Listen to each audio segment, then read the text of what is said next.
and welcome to the Sunshine Sports Report on this beautiful Thursday evening. Actually, it's a little cloudy, somewhat rainy outside. And normally we talk sports, but since really there's no sports going on to speak of right now, plus we have this major story going on with up from Minneapolis. And so what I decided to do this evening was to invite a guest in who has a history and a background with law enforcement. And I'd like to bring to you Chief Andreas Mackey of ADA Global Security. Welcome to the Sunshine Sports Report. Thank you for having me. Yeah, normally I would ask you who's your favorite Jaguar, but we're really not talking sports this week. Let's get how did you get started in security? Well, how did I get started in security?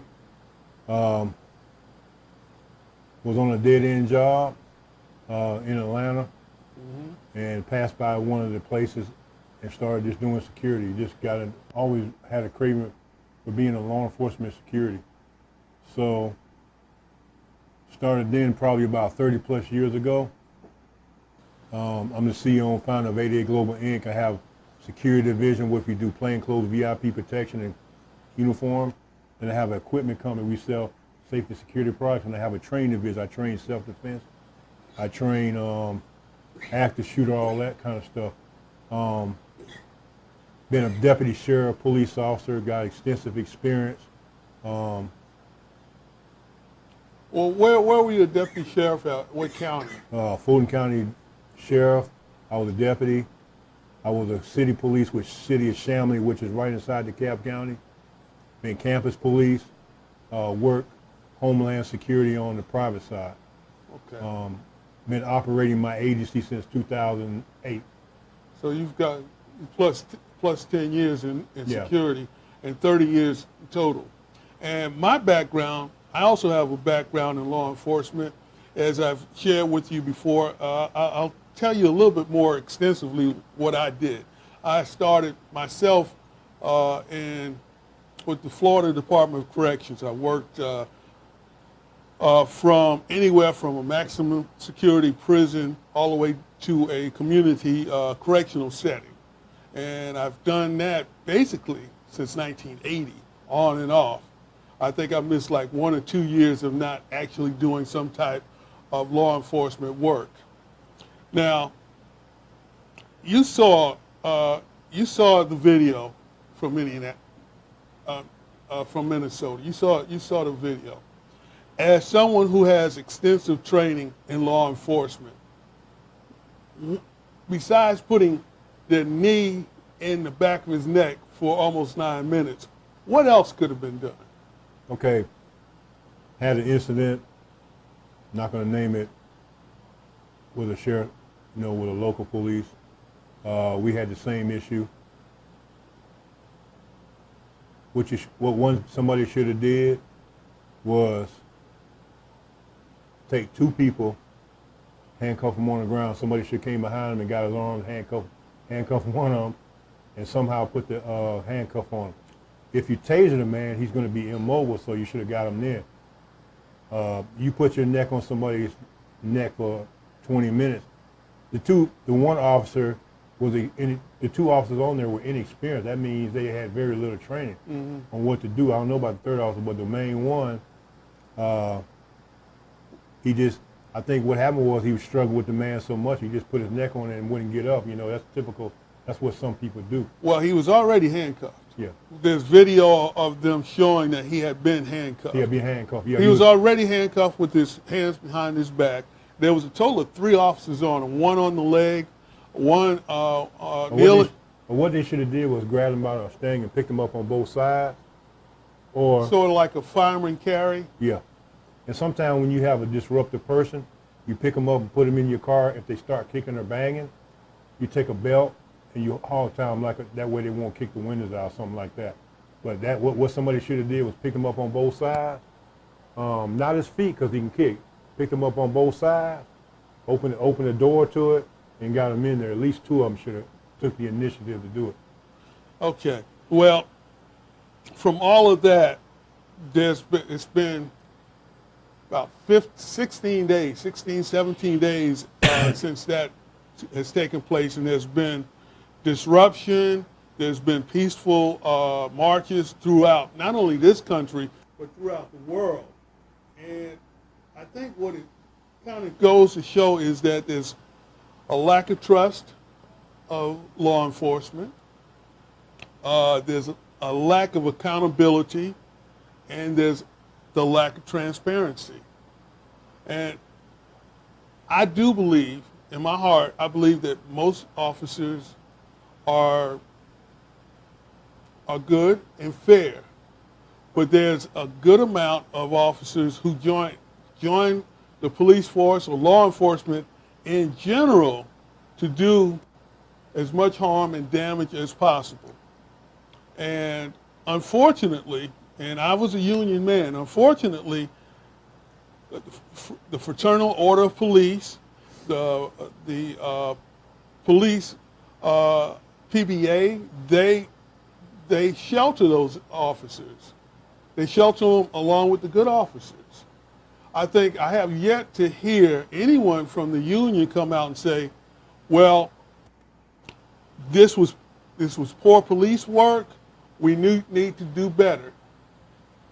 I've heard police chiefs say that. I've heard police chiefs come out and say, well, we do need to reform our training. We do need to do better. But I haven't heard anything like that from the union. And I think that that's where the culture has to change. Okay. Speaking from a policeman's point, okay, everybody keeps saying 99% of the police officers are not whatever. But if you look all around this country, you see a lot of, you put a badge on somebody, whether they have military training, you put a badge on somebody, and guess what? Me and you got a brotherhood. We struggle. Mm-hmm. Somebody, we struggle with, we almost got killed or shot. So that creates a bond between me and you. Right. So if you mess up one time, I'm gonna give you a pass because me and you been through something. But what has happened is that, that's what you call the thin blue line. You let people get away with stuff that in real life you normally wouldn't get away with. That's one thing. Another thing is that that training, you give somebody from high school training, college, with no training in law enforcement, and then you put them out there and expect them, they don't have no more skill than anybody else. You give them a godlike complex, and, I say, police officers I work with, most of the ones I work with, they was pretty good. I didn't see them doing anything underhanded. A couple of times some things happened. I said, no, this and that, like we chase a suspect, or we fight the suspect. When I say this, when I say this, sometimes we rough them up because not hurt them or nothing, but when you fight us, we're struggling for our lives. You're trying to pull our guns. Exactly. So then once you're handcuffed and you're in the car, you can't touch my people. You can't do anything more to them when I put them in the back of the car. You can't do any extra. You need, like those 4 guys. I don't know what was transpiring. That guy was up under the car. He may have been kicking. We don't know. But what somebody should have did was grab him up, pick him up on both sides, and try to put him in the car. But 2 of the guys were inexperienced, so they're taking the lead of the veteran person. Well, now what you say is true. None of us know really what happened. Who wasn't there, but the taxpayers spend thousands upon thousands of dollars to outfit police officers with body cams. Now, I understand that in certain circumstances, those body camera videos can't be released because of legal situations. Yeah, but in this case, the body camera video should have been released, simply because, number one, we've already saw the worst part of the video. That's where the person was being killed. We saw that part. what led up to it. That's what the public wants to see. In reference to a body cam, it's a two-edged sword. Okay, you film what happens. Okay, but then when you a suspect or you whatever, you also incriminate yourself. I think it should be get somebody from the mayor's office, somebody high up in the standard, maybe like you or somebody that's on the review board to review these things, because guess what? You had one person a year ago on body cam. You can why they not releasing it? We need to know what happened. Well, actually, yeah, I understand why. We need to know what happened. We don't need to wait a year for what happened. Exactly. We need to release it. First of all, taxpayers' dollars is paying for that. You're up under the mayor and you're up under the city. It should be a person, say from the governor's office, say from FDLE, somebody like you, a standing citizen from the mayor, to review this. And whoever the attorneys are, the reason why I say that is because that way you have accountability. A year, that thing could get missing, it could get edited, anything could happen to that, of the real. And then you have Facebook people that are reading. This girl filmed this thing on Facebook, and she's getting vilified because she posted it. The wrong people are vilifying her. Yeah, that's what I'm she's saying. 17. The people out there, she recorded something that happened in a broken nationwide. We should be as citizens and police officers protecting that person because she brought something to the light that's been going on. I saw the police chief of Minneapolis today, and he said, he echoed those very sentiments. He said that if you are, as someone in the public, and you see a situation that you know is not right, videotape it. So she did what the chief of the police is recommending. She did it. She did the right thing. She did the right thing, but she still got vilified. Well, she's getting harassed. And a previous person, same thing happened to him. He got, there was a previous shooting where the person that did it, the police messed with him, put him in jail, and been him everything. This person right here should be protected because she came out with the real thing. People are mad about it. And exactly that. Well, that's what we're talking about, though. Most people, and nowadays, police have, you say, a God complex. I say it's more a warrior complex. They feel like they are This is the streets are the battleground, and we as citizens. Well, I heard a perfect scenario. Somebody said that, and I don't know if you'll understand it, but somebody said that once you become a policeman, you become a hammer, and everybody else is a nail, or is the nail. Yeah, but you see, and I understand what a police officer goes through, and the people that he meets. He doesn't know who's friend or foe.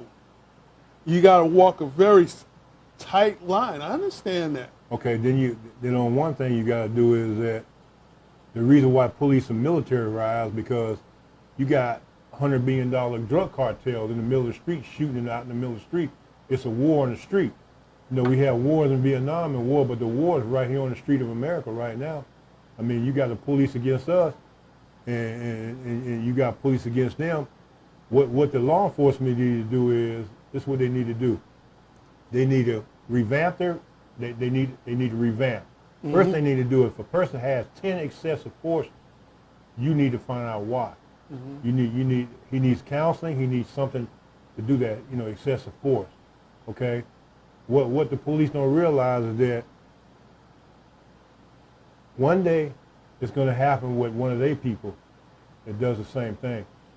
And guess what? And it's going to go against them. But like I said, the drug cartels and all the criminals got more money. There's people out there that got more money than the police. So so that's why they got that military type mentality. Well, I understand that, but at the same time, the military who are in the military, they didn't even want to be in the marches. They didn't even want to be called down. Yeah. They didn't want to. So but there's no they understood that the protesters were just voicing their First Amendment rights. Yeah, First Amendment rights by protesting. Yeah, protesting. Not looting your store and his store and destroying him. And And people like us, we there's some people that died trying to help. So that means my thing is that I destroy your store, I'm supporting you, you destroy my store. Everybody say it's a building, but what about me and my family gotta eat? Okay? What needs to be done is economic empowerment. That's my main thing. If you own something, then you can control something. The people that have money controls whoever is, the police. They control the politics of the city. Control everything. Like, right, So I agree. Yes, I agree with that. But getting back to the situation, though, they weren't dealing with a drug cartel at that particular time. They were dealing with an individual. Yeah. Which in the same situation with, and I wanted to talk more about Breonna Taylor. Are you familiar with her, the young lady? Very real. Okay, that should have been the. This is my thing. That should have been. Now, there's some debate about this guy. His criminal record, but Breonna Taylor is a prime example. EMT, college graduate. Okay, I did no knock search warrant. You do your prior intelligence. You make sure you surveil that. When you do a no knock, you do the surveillance of that area. You find out who's in and out. You do your due diligence. Why did the police knock on their door? Okay, why did the police knock on their door? And that wasn't the right place. They arrested the person because what they did was they was overzealous, and they went to that person's door. And you knocking on my door in the middle of the night. You didn't announce yourself. And the point is that woman's dead now. And her boyfriend, he was in the right. You come in you knock on my door, you don't announce yourself. Whoever's outside that door is gonna get lit up. She was protected. So they put him in jail. He was protecting his wife. She was an EMT. She had no criminal record. She had a college degree. She was part of the city, and she died because somebody in the police department did not do due diligence. That means they didn't surveil the house. They didn't try to send an informant in there. They didn't do their. From what I understand was they got the warrant in less than 10 minutes. Now. But the person already was locked up. Yeah, exactly. Now, from what I've read so far is that the young man had some contact with the people that they thought it was. Yeah. But they had already arrested those people. So my thing is, and I'm just putting two and two together, trying to come up with four. Maybe they felt like whatever they were looking for, they didn't get with the person that they arrested, so they figured maybe he passed it off to this fella here. Because if the guy's already arrested, plus the address that they wanted to go to was 10 miles away, there couldn't have been that much of a mix-up. Nope. It's one thing if you're 2 doors down from a place. But if you're 10 miles away from a place, but you have to do your prior investigation. I think I think they did all the investigation they wanted to do, and they didn't find what they wanted to from this one guy they arrested. And since this guy was connected to the guy that they arrested, really? Well, that's what they're saying. We don't know. They're saying that. So what I think happened was, well, let's go see if he got it. And what happened was the guy happened to be. He himself was strapped. And so when they came in, they got shot. And everybody, and then it became Dodge City within that one apartment. The girl, she was supposed to be asleep. She woke up when they broke into her house. She wanted to find out what was going on. And before it was all over, she had 8 shots in her body. But this is really that should have been the cry. That right there, not this guy that got neck. That should have been the cry right there. Everybody should have rallied behind that person because. Well, no, you know why they didn't rally? Because nobody knew about it. It took 3 months for it to come out, and finally, they released the incident investigation report, and I was able to pull it up. It gives the time that the situation happened. The investigating officer's name, they charged death death investigation. Those officers should be charged going into somebody's house and you didn't do your prior due It diligence. said the victim's name. They say, was anybody hurt? No. They said no injuries.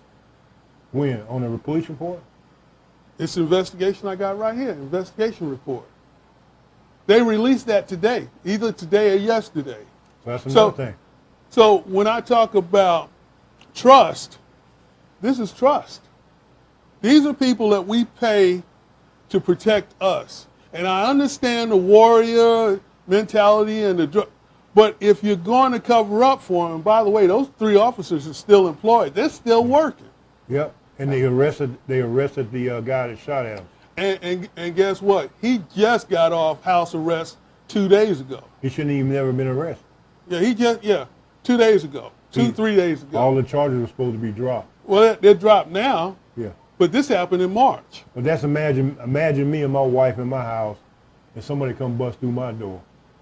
That's why. Search That's warrant. why you have people marching on the Duval County Jail, because they can imagine it. They do imagine it, and they want reform. Now, some people call it deactivating the police departments, but they want change. They want change. They change it got to come from the city. It's got to come from the people. But this is my thing right here. What's gotta really happen is every chief of police, every deputy, every law enforcement, the government, they need to get the citizens together and they need to do the overhaul of the police department. Exactly, but they won't do it. Stefan, can you play the PBA tape? This is the president of the New York PBA, and he had a press conference. I think it was either yesterday or day before yesterday, and I think this will pretty much tell you why things are the way they are. And you know, if you look at every TV show on every TV show about cops and police, those actually coming from real things. So if all the corruption you see, all the different things that's going on, people letting stuff go by, they telling you what they're doing to us. We should reform it. We should reform the police department. And that, okay. Yeah, is it running? Okay. Good afternoon. My name is Mike O'Meara. I'm the president of the New York State Association of PBAs. And I just want to talk to you, the press, and I want to talk to the police officers. 375 million interactions with the public. We still on? Yeah. 375 million interactions. Overwhelmingly positive responses. Overwhelmingly positive responses. But I read in the papers all week, we all read in the papers, that in the black community, mothers are worried about their children getting home from school without being killed by a cop. What world are we living in? That doesn't happen. It does not happen. I am not Derek Chauvin. They are not him. He killed someone. We didn't. We are restrained. And you know what? I'm saying this to all the cops here. Because you know what? Everybody's trying to shame us. The legislators, the press, everybody's trying to shame us into being embarrassed about our profession. Well, you know what? This isn't stained by someone in Minneapolis. It's still got a shine on it. And so do theirs. So do theirs. Stop treating us like animals and thugs, and start treating us with some respect. That's what we're here today to say. We've been left out of the conversation.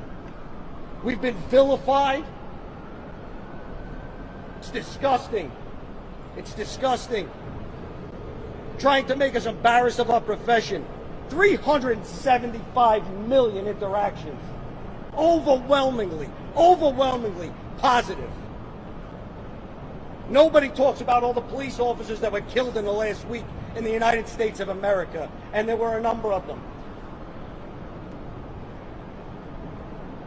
We don't condone Minneapolis. We roundly reject what he did as disgusting. It's disgusting. It's not what we do. It's not what police officers do. Our legislators abandoned us.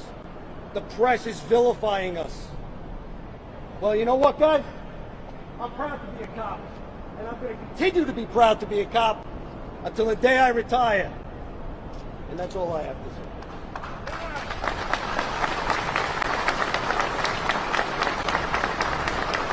That was a mouthful, if that's all you have to say. But keep in mind, he is the president of the PBA that, remember Eric Gardner from Yes. New York? The one that they choked for selling cigarettes? Mm-hmm. That's the union. That's the union right there. I got people come in my store all the time steal stuff. Am I going No, to he didn't steal anything. He was selling No, cigarettes. I'm saying, for cigarettes? Yeah. You going to yoke the man up? And that's the mentality. That's where one of the breaks are. It's not the only break because do you have the one where we have from Jacksonville where Northside Coalition? Play that, and then once we come back from that, then we'll discuss both of them. Because I think that it kind of shows you where the problem is with both situations. Not only is it the union problem, but there's also an administrative problem as well. Prompted new discussions about police body camera footage. And, activists want footage we'll from talk all Jacksonville officer-involved shootings released immediately. News for Jax reporter Janice Harris is live from JSO. And Janice, could there be a way for the city to make JSO release body camera footage? Well, just in the last couple of hours, I talked with Councilman Garrett Dennis, and he tells me that he plans to write a bill that would establish potentially a law that would require JSO to release those body cam footage of police-involved shootings within a very short period of time. Says the only thing that would stop him from doing that is if there are any laws that are already set that could block that idea. Among the signs and chanting, protesters were also asking for more transparency from the Jacksonville Sheriff's Office through their body cameras. JSO launched its body camera pilot program in November 2018. News4Jax records show since then there have been 21 police shootings in which 23 people have been shot. Not all of the officers involved were wearing body cams. They are hindering the public's right to know. And that is wrong. Local activist Ben Frazier says he is disappointed that the footage has not been released. We never thought for one moment that the sheriff would get these body cams and then not release the footage. The state attorney's office has ruled 4 of them were justifiable. Of those 4, only 1 officer was wearing a body camera. That was Officer Tyler Lauderville when he shot and killed Frankie Feliciano in July 2019. The JSO Response Resistance Board has yet to sign off on that shooting. If it does, it would be the first body cam in a police shooting that could be cleared for release. Why wouldn't you want the footage released? Local City Council member Garrett Dennis. I made a formal request to the Office of General Counsel Jason Gabriel to look into the legality of the City Council passing a law requiring the Sheriff's Office to release body camera. This is a request to see JSO body camera footage at a time when many are asking for more transparency to build more trust in the community. And we've also received a full statement back from the state attorney's office. Also reached out to Sheriff Williams, was told by his office specifically he was not available for an interview today, but he is aware of our questions surrounding body cameras. Reporting live from in front of the Jacksonville Sheriff's Office, Janice Harris, Channel 4, the local station. On the courthouse, but the sheriff doesn't have time to answer that question. What?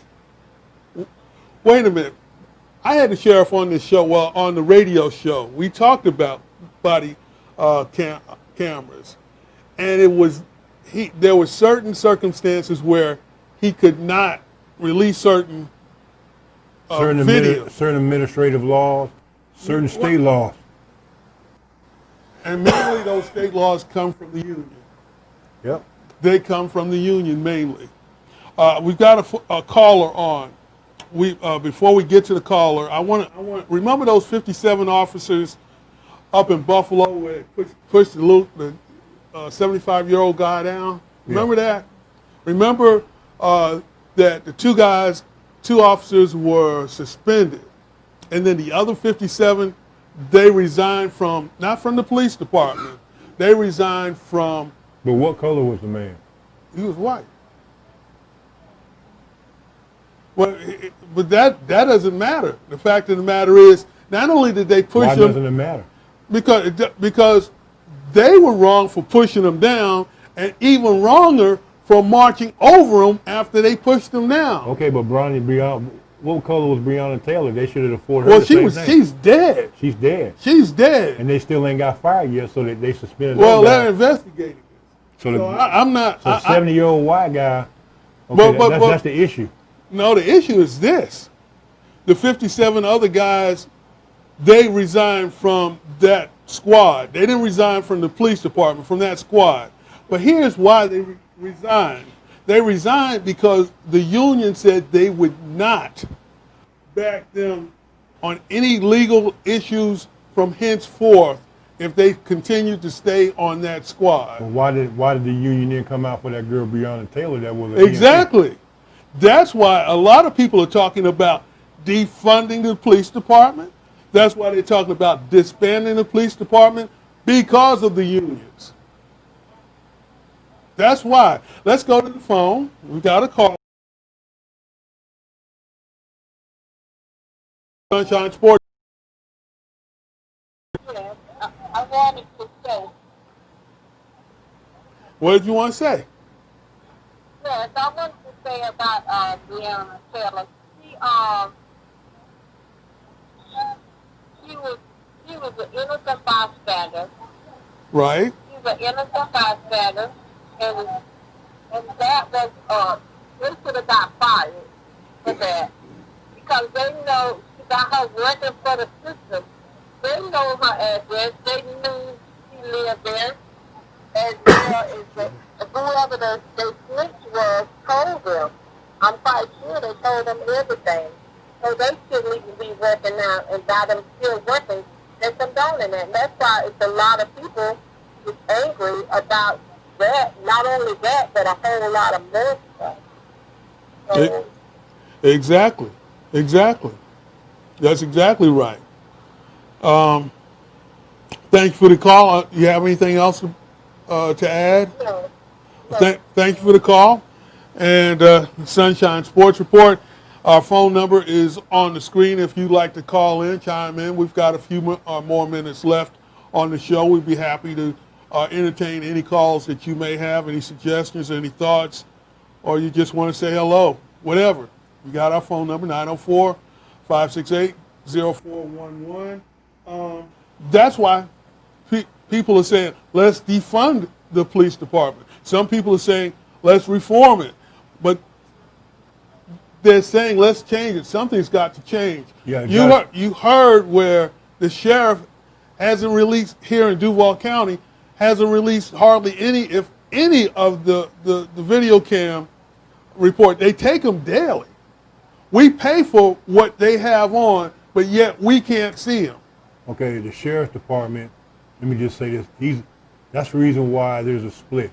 Had he been a police chief, he would have got it. He's a constitutional officer. There's certain things by law he can't do. Okay?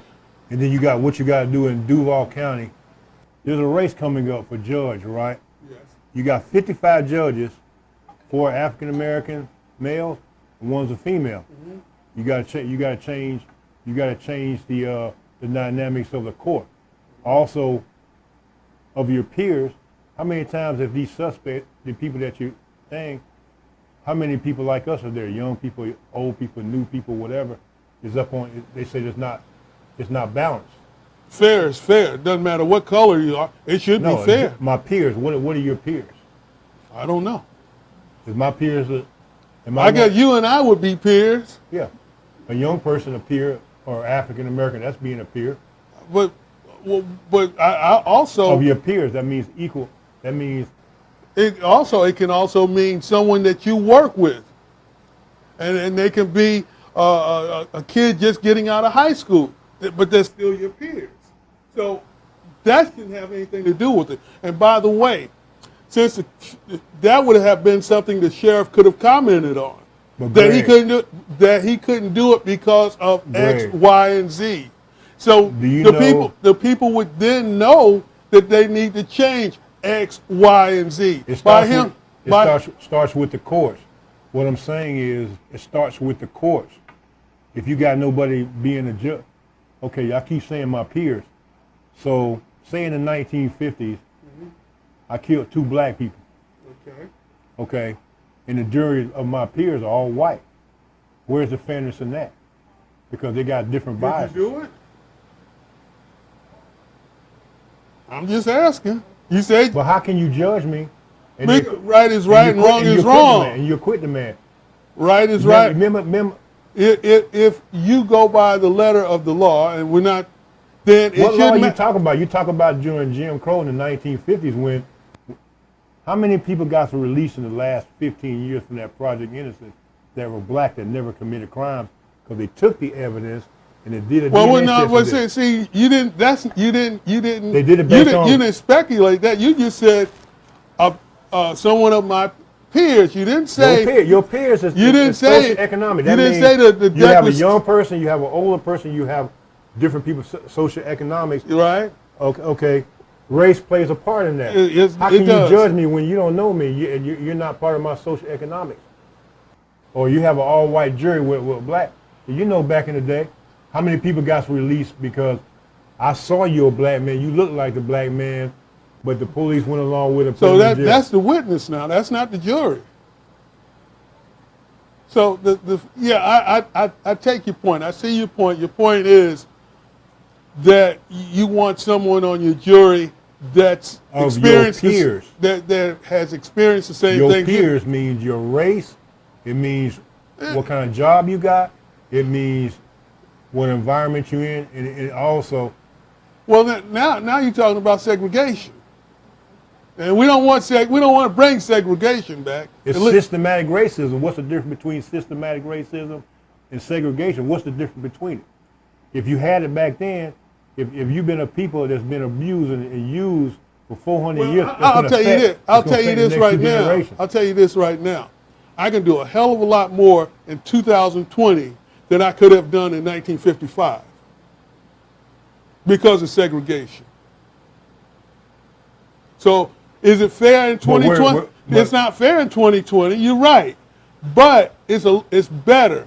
We're worse off now than we was in the 1960s. In some ways, I say we are. Yes. When we integrated, what it did was, if you look at Jacksonville, and when we integrated, all our black ministers that dominated downtown, they're all gone. They're all gone. Okay. Well, not only downtown, but within our community. Yeah. Every neighborhood had a black doctor, a black dentist, a Where's all pharmacist.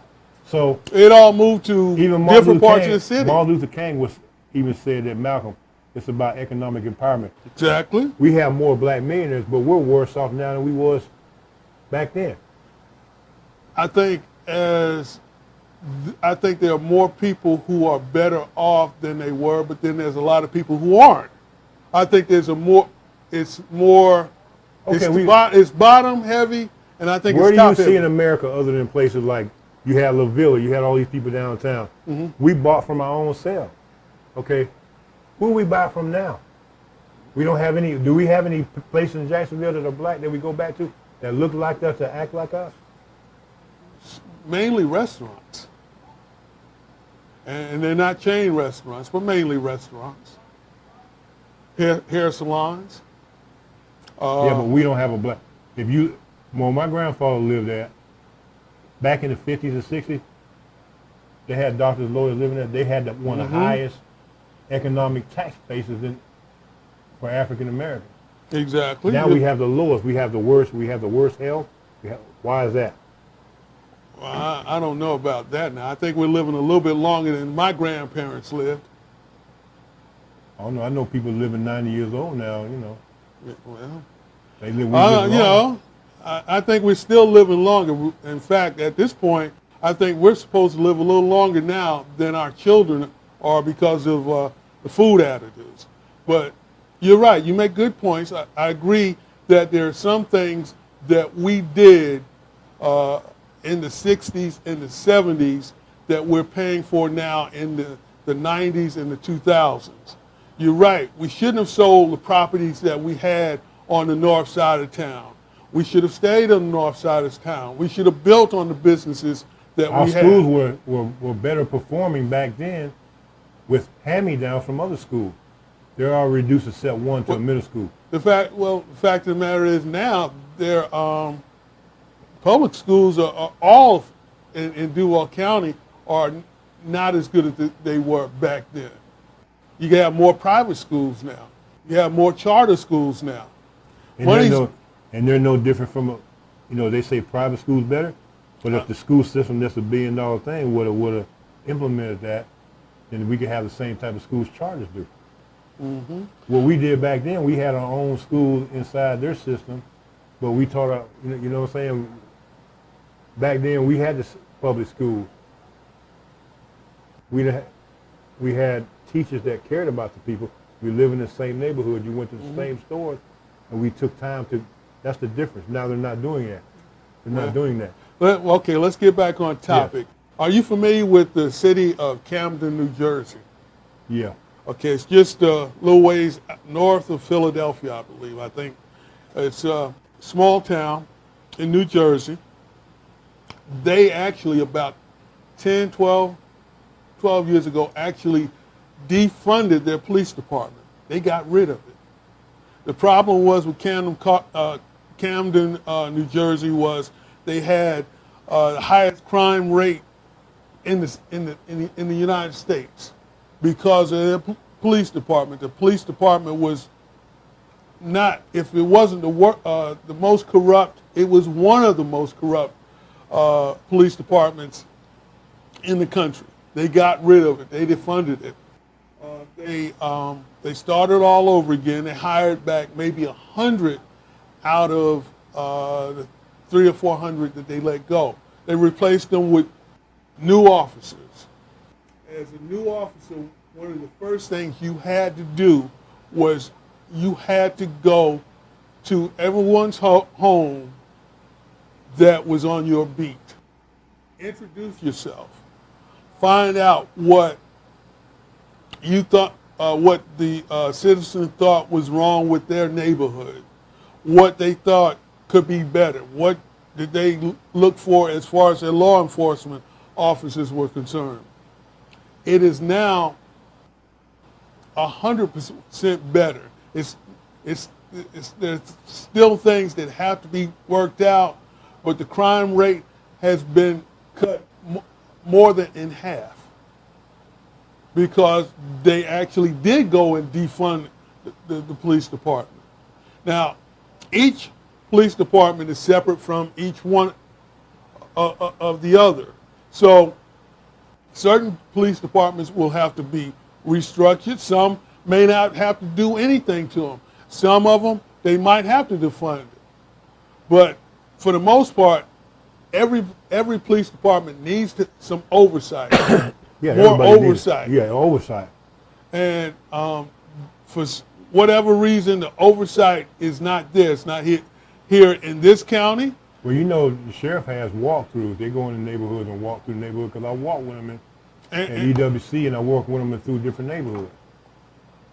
I walked with them, you know, the sheriff went through the neighborhood and walked. I think the last sheriff did it too, the sheriff before him. I think the last 3 sheriffs did it, if I'm not mistaken. Yeah, they go out in the neighborhood and they even walk with the North Side Coalition and different people, you know, in a different neighborhood. And what's the conversation that they have? Meeting the people, find out who they are, find out what their concerns are, you know. And from those walkthroughs, did they see? Have you noticed any difference as have they instilled some of those suggestions? When you go there, and you do it maybe for 3 or 4 months, something changed. But after that, you got to still come back and do some more policing. And I know a lot of police officers in Jacksonville. There actually, there was a police officer, Mr. Ike. His son got killed.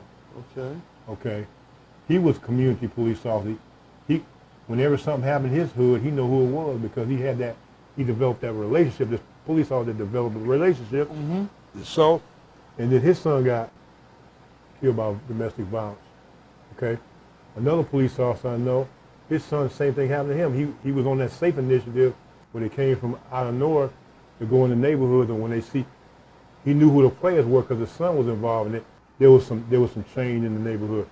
You know, we need to put a little bit more back in the neighborhoods than we do, in law enforcement. Put, $420 million budget, whatever they got, as opposed to $13 million for neighborhoods. Mm-hmm. And we've got one of those charts there. Let me see if I can pull it up. I'm glad you mentioned that. They put out a chart as far as the budget is concerned for, I think it was the 2020 fiscal year here in Duval County. And I'm going to pull it up, and we're going to take a look at it and see how much goes into policing as opposed to some of the other programs. And let me see. And I was going to say something right here. Okay, I've got it here. It's $358 million goes to JSO. And that's like about half, a little over half of the pie. The other, another quarter of the pie goes to fire and rescue. And then the third quarter of it, and hold on a second.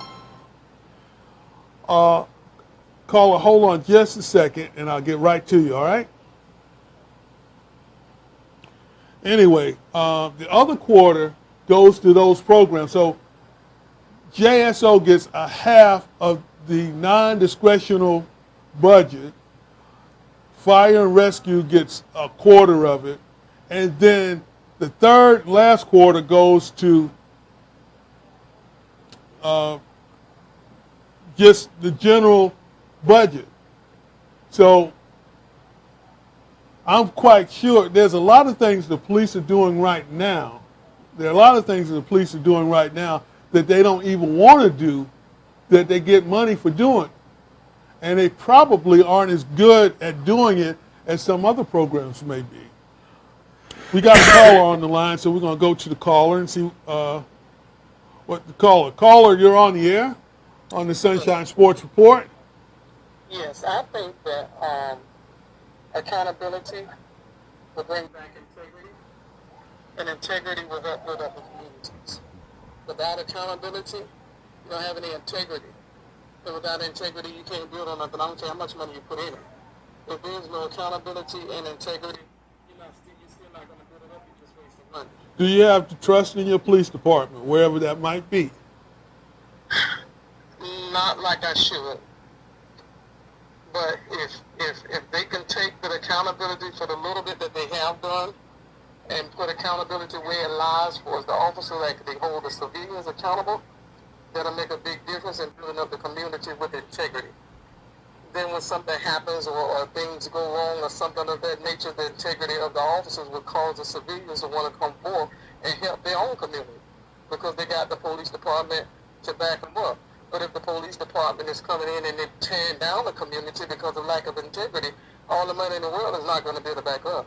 And that's another thing. We're talking about the death of black individuals and what the police do to assist in that. We're not talking about other things that may be going on in the police department. You know, that's just the tip of the iceberg. And integrity goes hand in hand in everything. All right. I appreciate your call. Thank you for calling continue to listen, watch and listen, and don't be a stranger. Call in again. Okay, thank you. Bye-bye. I just kind of want to read something that. Sure. Okay. Law enforcement needs, this is from a person that, law enforcement needs balances. They need to get rid of the defunding language. It sounds like a police department will be closed. It confuses people. The whole phrase of defunding and abolishing needs to be explained labored better. Defunding and abolition means something different for what you are thinking. Mm-hmm. Most proponents defund the police department does not mean zeroing out budgets for public safety. Police abolition does that mean police would disappear overnight or perhaps ever. Defunding the police means shrinking the scope of police responsibility, shifting most of what government does to keep us safe in entities that are better equipped to meet the needs. Mm-hmm. It means investigating more in mental health, housing, expanding the use of community meditation, mm-hmm. and violence interruption programs. Police abolition be reducing the vision of eventually eliminating our reliance to secure our public safety. It means that recognizing criminalizing addiction and poverty, making 10 million arrests per year, mass incarceration, has not provided the public safety we want or never will. Mm-hmm. The abolition language is important because it reminds us policing has been primary vehicle for using violence to perpetuate unjustified controls over the bodies and lives that has been with us since slavery, the black people. It's not. Okay. What I'm saying is that what needs to be done is, it takes the mayor, mm-hmm. it takes the citizens. We need to come together in the neighborhoods. We still got ongoing feuds in neighborhoods. 200 people got killed black last year in our neighborhoods with the drug dealers, whoever, violence against each other. We need to bring jobs back in the area. People are not having jobs. They need to bring jobs. There need to be a collective. We need to be economic empowerment. If we own these streets and we got an investment in it, that means we're not going to come back and destroy it. Back in the 60s, when you live in your neighborhood, you knew who the people were, and y'all went to them and said, hey, you got to cut this down. JSO, before 1950, there was no black police officers. So you got black police officers, they weren't allowed to arrest white. So it starts perpetuation. What we need to do is have accountability in the criminal justice system, like say in the courts with judges and who's in there. Okay, it need to be a diverse people. In the sheriff department, what the sheriff need to do is they need to send guys through more training. Okay, do more, maybe a few more background checks. Okay, find out who these people are before you hire them. You might. You know what? People talk about training and police departments and law enforcement. You know what? They train them. There's no question that they train them, and they train them pretty close to the right way to do it. It's the culture, or once they get to wherever it is they're going to do their job at. And I'll give you an example. Every year, I told you that I was in corrections. Mm-hmm. Every year, we had at least one major in-service training. They would tell us exactly the right way to do things, exactly. They would tell us, hey, look, if you have an unruly, in my case, we'll say an unruly inmate, you don't want to grab them by the neck. You can use pressure points and things like that, because they were aware of what we were in a closed situation with a bunch of other inmates looking around. And it's one of the things where if you do the wrong thing to another inmate, then the other inmate's going to say, well, you know what? He might do that to me. So that's what starts riots in prisons. So they were aware of that. So they trained us not to do stuff like that.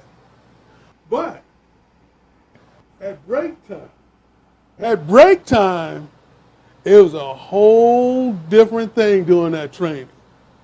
Well, you can do what the book says, but if it was me, it was the culture. And when you get back to wherever, like I said, you work at, that culture is pretty much the same as it is during the break time. They don't go by the book. Training it has to be approved by so many sanctions and stuff like that. So the training is good. Yeah, The culture is bad. People know how the officer, those two officers that were in Minnesota, you said they didn't know what to do. Oh, they knew what to do. They were trained on what happens if you keep your knee on somebody's neck for over 8 minutes. They knew. They knew. You're talking about Now, taking a person 18 or 19, 20 years old. No. This guy. You talk about train. You get him. This guy was 37 years old, so he wasn't an 18. I'm talking about the other two niggas that was on there. No, that's who I'm talking about. One of the guy that they released from jail, was it today or yesterday? He's 37 years old. He knew better. Not only did he know better, he said, "Hey, look, maybe you should take your knee off of his neck." But no, they didn't. They continued. So it's the culture. Yeah, he should have and would. That's the reason why he is in jail, because he didn't do what he should have. And Chief Mackey, before we get out of here, tell us once again about your company and how they can get your services. My name is Chief Mackey. I'm the founder and CEO of 88 Global Inc. I have a security division. I have equipment division that helps you with safety and security. And I have a training division. I train active shooter. You can go on my webpage, www.88globalsecurity.net. My phone number is 904-479-6216. And you can Facebook me, 88 Global Inc. Security. And my personal page, Andres L. Mackey. I give away a lot of free stuff. Why don't you bring me some? I'm just asking. I might have some, but but go ahead. I don't mean to bring. I appreciate you having me on here. We in security, we in security tries to work with local law enforcement. A lot of times we successful. Depends on how you deal with them. But sometimes that, they don't, we don't have. A lot of security people don't have the backups they do, so we try to treat people with less. We have the same culture, but guess what? If I'm not backed up by law, I'm gonna do whatever I want. If I'm a security person, if I get sued, it's gonna be me personally. So sometimes it's a disconnect. You don't have a union. I've had a couple of issues with JSO police officers, and I say, look, I'm a former deputy, a former police officer. I know I can get in your car and do the same thing you do. And then we have that establishment. When they're out there, you help them, they help you. You develop with them. But what needs to become is, like I say, the city needs to come together. The clergy needs to come together. The people that own businesses come together. The sports industry that covers us as a whole. We need to come together, because we don't need rioting or looting. People keep saying about, okay, the building. It's not about the building. It's about economics. It's about how you feed your family. You shouldn't loot. You shouldn't rob people. But what you should do is go to these stores and buy from these people in these neighborhoods and help them out. And the neighborhoods need to go back the way it used to, where we're looking out for each other. All right, thank you, Chief Mackey. And next week, we're going to have another guest on. It's going to be Rhonda Peoples Waters, who is running for judge, and it's going to be a show about what I know you will like. It's about voting. Yeah. You got to get out and vote, and we're going to talk about voting, and especially in this pandemic, it's only tough. 50 feet. It's only 55 judges, and 4 African American, 1 female, and she's one of them. And she's running for one of them. So we're a little bit over, so we're gonna get out of here, and don't forget, tune in for Rhonda Peoples Waters next week here on the Sunshine Sports Report. Thanks for listening and calling and participating. Thank you. Don't look Bakery, curry jerk and oxtails, flavor savory, taste like Caribbean sunrise. So happy to feast, come dine and unwind, Caribbean sunrise. The finest authentic Caribbean cuisine, yeah man, curried shrimp, daily specials and much more. Caribbean Sunrise Bakery.